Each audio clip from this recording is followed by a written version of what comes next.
La verrerie de Gutsenbrück naît en 1721 dans une vallée des Vosges du Nord. Mondialement réputée pour sa production de verres, de montres et de lunettes, elle ferme ses portes en 2005.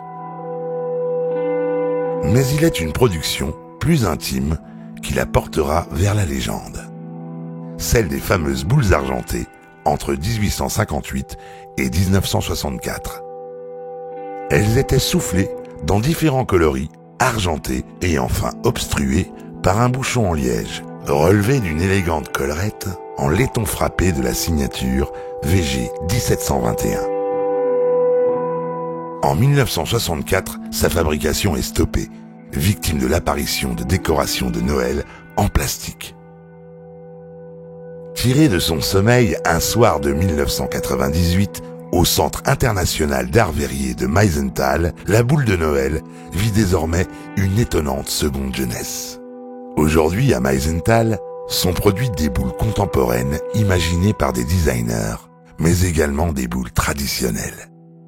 La renaissance, par exemple, de la boule argentée a nécessité de nombreuses recherches techniques, mais a surtout convoqué la passion d'hommes et de femmes porteurs de la mémoire d'un territoire.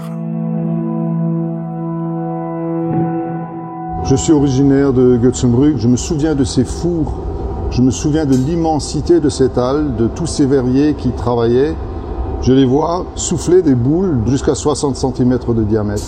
Il y a à la sortie de la verrerie 2 énormes sapins qui ont été abattus en forêt par une équipe de verriers. Ces boules étaient magiques, on les respectait, il y avait toute cette image, cette histoire de l'approche de Noël. Et en même temps, qu'est-ce qu'on avait envie de prendre des boules de neige et d'en fracasser une ou deux. Ça fait une quinzaine d'années maintenant que nous nous préoccupons de la boule de Noël. Mais c'est vrai que pour s'attaquer à cette icône, pour s'attaquer à cette histoire, il a fallu ce temps-là.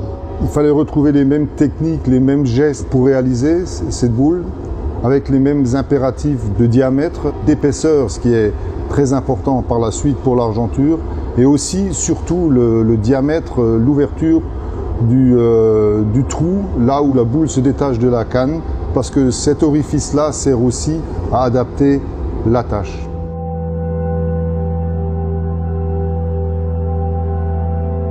L'entreprise Verissima de Gutsenbrück est héritière d'un procédé d'argenture qui date de 1923. M. Bourgogne m'a transmis la préparation de la potion. Pour l'instant, je suis le seul avec mon fils à maîtriser la préparation de l'argenture.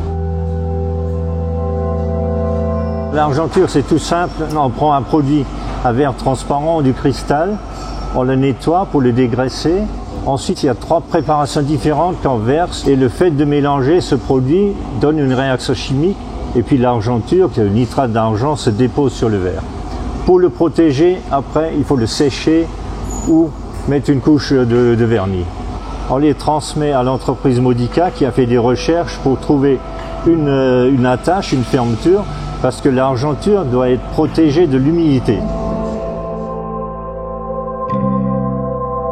J'ai commencé ma carrière professionnelle en travaillant à la verrerie de Gutsenbrück. Les collègues et moi, on a tous ce souvenir de cette boule argentée de toutes les couleurs attachée au sapin de Noël et auquel on n'avait surtout pas le droit de toucher, même si de temps en temps on en chipait une pour jouer avec le chat parce qu'elles étaient réputées incassables.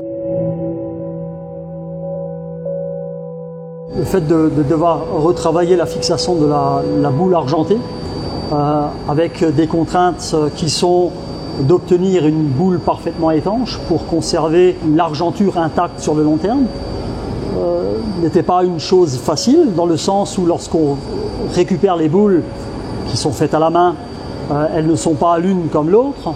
L'objectif, c'était de trouver un système qui puisse s'adapter. Modica a pu mettre à contribution l'ensemble de son savoir-faire avec son bureau d'études pour le développement du système en lui-même, pour la réalisation de l'outillage et à la fin pour le montage des boules.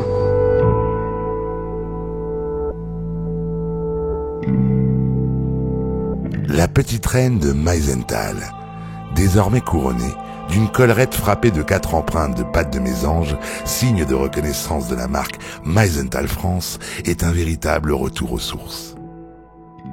Reprenant les codes esthétiques de son aïeul de Götzenbrück, cette boule de Noël nous renvoie l'écho de son incroyable périple à travers le temps.